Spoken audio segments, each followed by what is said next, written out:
The year is 1482. Inside a monastery near Snagov, a man in monk's robes kneels before an icon of Christ, his lips moving in silent prayer. His hands are clasped, his head bowed in perfect piety. Outside, Ottoman soldiers wait in the courtyard, their horses stamping in the cold. They are here to escort this holy man to the throne of Wallachia, not because he is righteous, but because he has made a deal with the Sultan. He will betray his own family. He will plunge his country into civil war. And he will do it all while wearing the mask of a monk. His name is Vlad Călugărul, Vlad the Monk. He is the illegitimate half-brother of Vlad the Impaler. And his story is the darkest chapter of the Dracula dynasty, a tale so twisted with betrayal and hypocrisy that even historians hesitate to tell it. How does a man of God become a puppet of the empire that crucified Christendom? How does a prince raised in monasteries end up poisoning his own blood? And why was his legacy deliberately erased from the chronicles, as if acknowledging him would contaminate the very idea of righteousness? The year is 1425. Vlad Călugărul is born in circumstances shrouded in scandal. His father is Vlad the Dracula, ruler of Wallachia, a man known for political cunning and brutal pragmatism. His mother is not the legitimate wife, she is a mistress, possibly a boyar's daughter, possibly a servant. The details are murky because illegitimate children are inconvenient truths, and the Dracula family has plenty of those. From birth, Vlad Călugărul is a problem. He cannot inherit. He has no claim to the throne while his legitimate brothers, Mircea, Vlad Dracula, and Radu the Handsome, are alive. He is surplus. So his father does what medieval rulers do with surplus sons. He sends him to a monastery. Before diving into this forgotten story of monastic masks and political poison, if you enjoy learning about the hidden truths of history that chronicle keepers tried to bury, consider hitting that like button and subscribing for more content like this. And please comment below to let me know where you're listening from. I find it incredible that we're exploring these dark chapters together from different parts of the world, connected across time and space by our shared fascination with the monsters history tried to erase. The monastery is not a place of peace for Vlad Călugărul. It is a prison disguised as salvation. He learns to read Church Slavonic. He studies scripture. He chants prayers 7 times a day. But he also watches as his legitimate brothers receive military training, political education, and the respect of the boyar class. They are princes. He is a monk. They will rule. He will pray. Except Vlad Călugărul does not accept this fate. Behind the monastic robes, behind the prayer book, a different kind of education is taking place. He learns patience. He learns to observe. He learns how to smile at the men he hates and how to hide ambition behind humility. These are not the lessons of Christ. These are the lessons of survival in a family that devours its own. The year is 1447. Vlad the Dracula is murdered by Hungarian-backed boyars. His eldest son, Mircea, is captured, blinded, and buried alive. Vlad Dracula, the future impaler, escapes and begins his long war to reclaim the throne. Radu the Handsome is held hostage in the Ottoman court, becoming the Sultan's favorite, and Vlad Călugărul, he remains in his monastery, watching the family destroy itself, waiting. He is 22 years old. He has spent his entire life being told he does not matter. Now suddenly the line of succession is collapsing. His legitimate brothers are dying, fleeing, or compromising themselves with foreign powers. For the first time, the illegitimate monk begins to think the unthinkable. Maybe there is a path to the throne. Maybe God has cleared the way. Or maybe the devil has. By 1456, Vlad Dracula has seized the Wallachian throne and begun his reign of terror. He impales boyars, executes Turkish envoys, and wages total war against the Ottoman Empire. He is everything Vlad Călugărul is not: bold, brutal, unapologetic. The brothers have no relationship. Dracula views the monk as irrelevant. Călugărul views Dracula as an obstacle. Radu the Handsome invades Wallachia in 1462 with Ottoman backing, forcing Dracula into exile. Radu rules for over a decade, a Turkish puppet who converted to Islam and sold Wallachian independence for personal power. Vlad Călugărul watches this too. He sees how easily the Ottomans can install a prince, how little legitimacy matters compared to military force, how a man can betray everything and still wear a crown. When Radu dies in 1475, the throne is contested again. Dracula returns from exile and briefly reclaims power, but he is assassinated in December 1476 under mysterious circumstances, possibly by boyars, possibly by Ottoman agents, possibly by both. His head is cut off and sent to Constantinople as proof of death. Vlad Călugărul is 51 years old. He has spent his entire life in monasteries, watching his brothers fight and die for a throne he was never supposed to touch.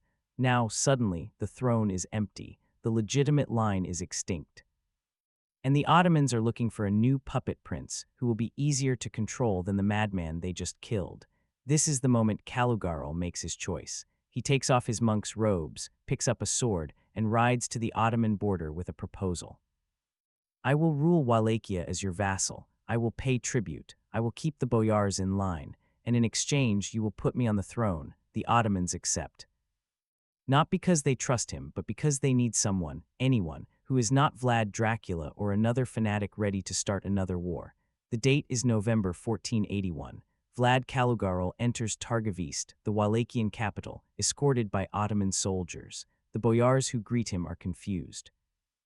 They remember him vaguely as the illegitimate son who became a monk decades ago. Now he is claiming to be prince, backed by the same empire that his brothers spent their lives fighting. He does not arrive wearing battle armor or carrying the severed heads of enemies. He arrives in monk's robes, holding a Bible, speaking softly about God's will and the need for peace.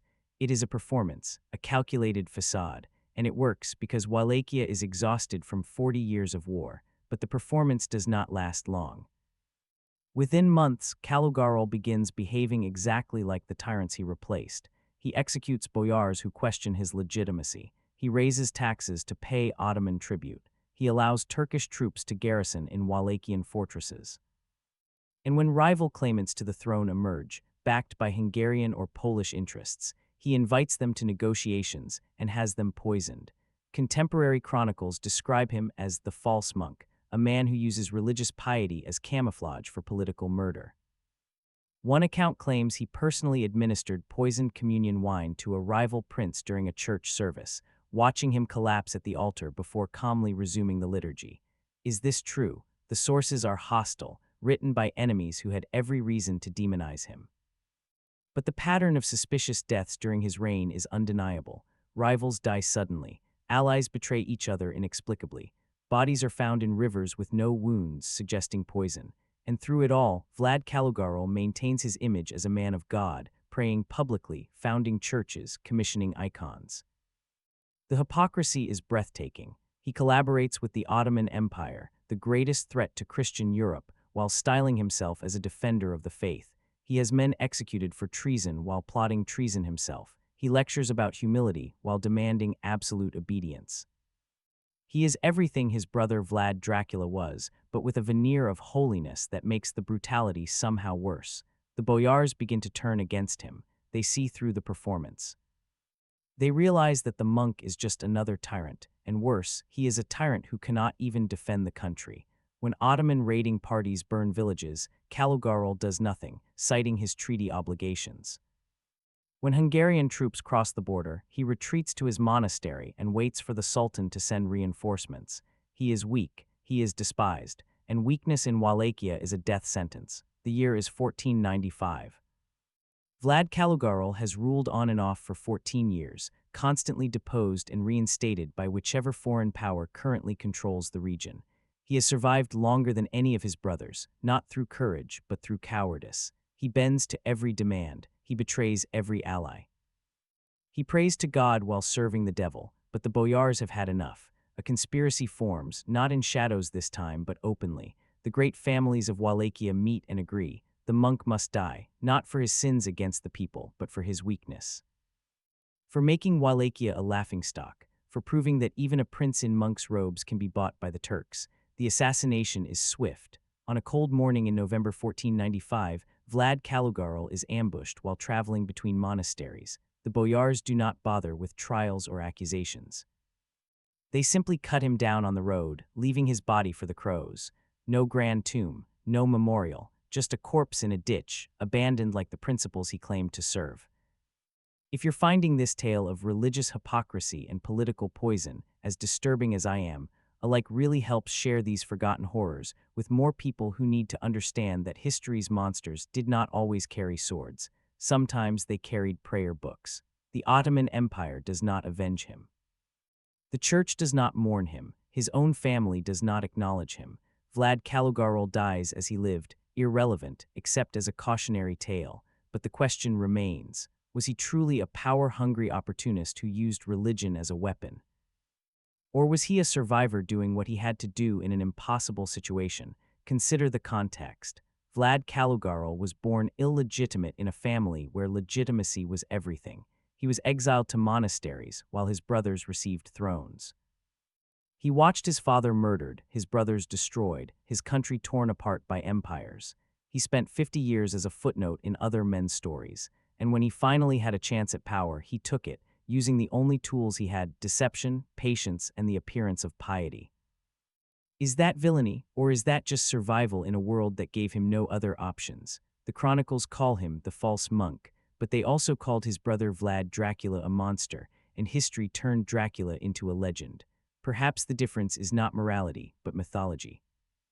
Dracula was brutal openly, defiantly, in ways that inspire both horror and admiration.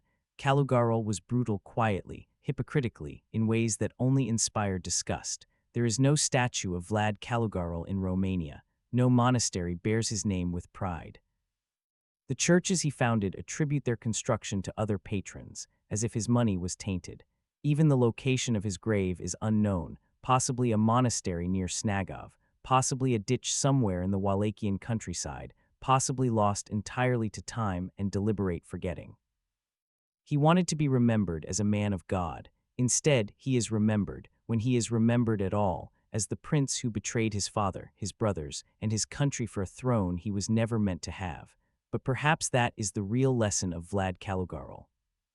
Power does not care about legitimacy. It does not care about righteousness. It only cares about who is willing to do what it takes to seize it and hold it. Dracula impaled his enemies. Radu seduced the Sultan. Călugărul wore monk's robes and poisoned communion wine. All three were monsters.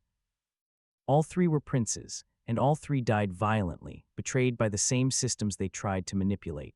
The Dracula dynasty ended with Vlad Călugărul.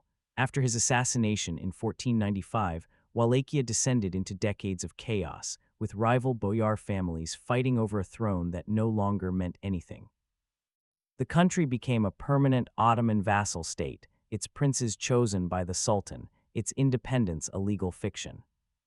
The resistance that Vlad Dracula embodied, the defiance that Stephen the Great represented in neighboring Moldavia, all of it was extinguished by men like Călugărul, who chose survival over honor and collaboration over courage.